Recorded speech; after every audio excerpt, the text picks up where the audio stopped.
बोलो विष्णु भगवान की जय। पाठ पूजा चैनल में आज हम माघ मास मात्यम का 8वां अध्याय सुनेंगे। यमदूत कहने लगा कि तुमने बड़ी सुंदर वार्ता पूछी है। यद्यपि मैं पराधीन हूँ, फिर भी तुम्हारे स्नेहवश अपनी बुद्धि के अनुसार बतलाता हूँ। जो प्राणी काया, वाचा और मनसा से कभी दूसरों का दुख नहीं देते, वे यमलोक में नहीं जाते। हिंसा करने वाले वेद, यज्ञ, तप और दान से भी उत्तम गति को नहीं पाते। अहिंसा सबसे बड़ा धर्म, तप और दान ऋषियों ने बतलाया है।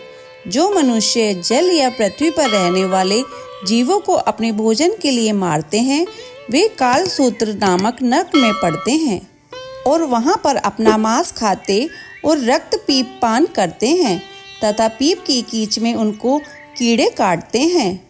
हिंसक जन मांद, कान कुबड़े, लूले, लंगड़े, दरिद्री और अंगहीन होते हैं। इस कारण इस लोक तथा परलोक में सुख की इच्छा करने वालों को काया, वाचा तथा मन में दूसरे का द्रोह न करना चाहिए।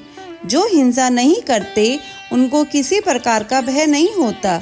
जिस तरह सीधी और टेढ़ी दोनों प्रकार की बहने वाली नदियाँ समुद्र में मिल जाती हैं, वैसे ही सब धर्म अहिंसा में प्रवेश कर जाते हैं।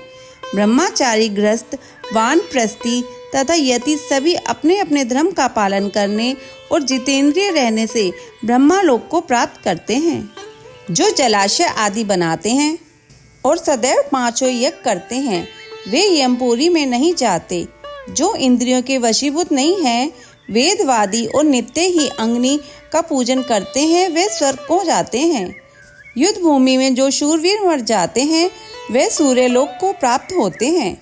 जो अनाथ, स्त्री शरण में आए हुए तथा ब्राह्मण की रक्षा के लिए प्राण देते हैं, वे कभी स्वर्ग से नहीं लौटते। जो मनुष्य लूले लंगड़े वाले वृद्ध, अनाथ तथा गरीबों का पालन करते हैं, वह भी स्वर्ग में जाते हैं। जो मनुष्य गौओं के लिए पानी का आश्रय करते हैं तथा कुआं, तालाब और बावड़ी बनाते हैं, वे सदैव स्वर्ग में निवास करते हैं। जैसे जैसे जीव इनमें पानी पीते हैं, वैसे ही उनका धर्म बढ़ता है। जल से ही मनुष्य के प्राण हैं, इसलिए जो प्याऊ आदि लगाते हैं, वह अक्षय स्वर्ग को प्राप्त होते हैं। बड़े बड़े यज्ञ भी वह फल नहीं देते जो अधिक छाया वाले वृक्ष मार्ग में लगाने से देते हैं।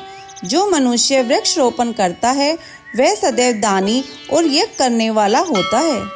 जो अच्छे फल और अच्छी छाया वाले मार्ग के वृक्षों को काटता है, वह नरकगामी होता है। तुलसी का वृक्ष लगाने वाला सब पापों से छूट जाता है। जिस घर में तुलसी वन है, वह घर तीर्थ समान है और उस घर में कभी यमदूत नहीं जाते। तुलसी की सुगंध से पितरों का चित्त आनंदित हो जाता है और वे विमान में बैठकर विष्णु लोक को जाते हैं। नर्मदा नदी का दर्शन, गंगा का स्नान और तुलसी दल का स्पर्श, ये सब बराबर बराबर फल देने वाले हैं। हर एक द्वादशी को ब्रह्मा भी तुलसी का पूजन करते हैं। रतन, सोना, फूल तथा मोती की माला के दान का इतना पुण्य नहीं जितना तुलसी की माला के दान का।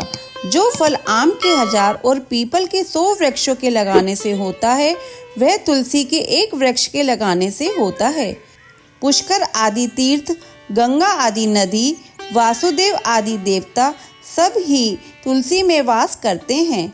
जो मनुष्य 1 बार, 2 या 3 बार रेवा नदी से उत्पन्न शिव मूर्ति की पूजा करता है अथवा स्फुटिक रतन के पत्थर के आप से आप निकले हुए तीर्थ में, पर्वत या वन में रखी हुई शिव की मूर्ति की पूजा करता है और सदैव ओम नमः शिवाय मंत्र का जाप करता है, वह यमलोक की कथा भी नहीं सुनते।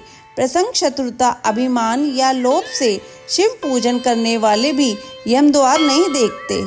शिव पूजा के समान पापों को नष्ट करने वाला तथा कीर्ति देने वाला 3 लोक में और कोई काम नहीं है। जो शिवालय स्थापित करते हैं, वे शिव लोक में जाते हैं। ब्रह्मा, विष्णु तथा शिव का मंदिर बनाकर मनुष्य बैकुंठ वासी होता है। जो भगवान की पूजा के लिए फूलों का बाग लगाते हैं, वे धन्य हैं। जो माता, पिता, देवता और अतिथियों का सदैव पूजन करते हैं, वे ब्रह्मलोक को प्राप्त होते हैं। अध्याय संपूर्ण। अगर आपको ये अध्याय सुनना अच्छा लगा हो तो इसे लाइक करके शेयर करें। चैनल पर नए हैं तो सब्सक्राइब करें।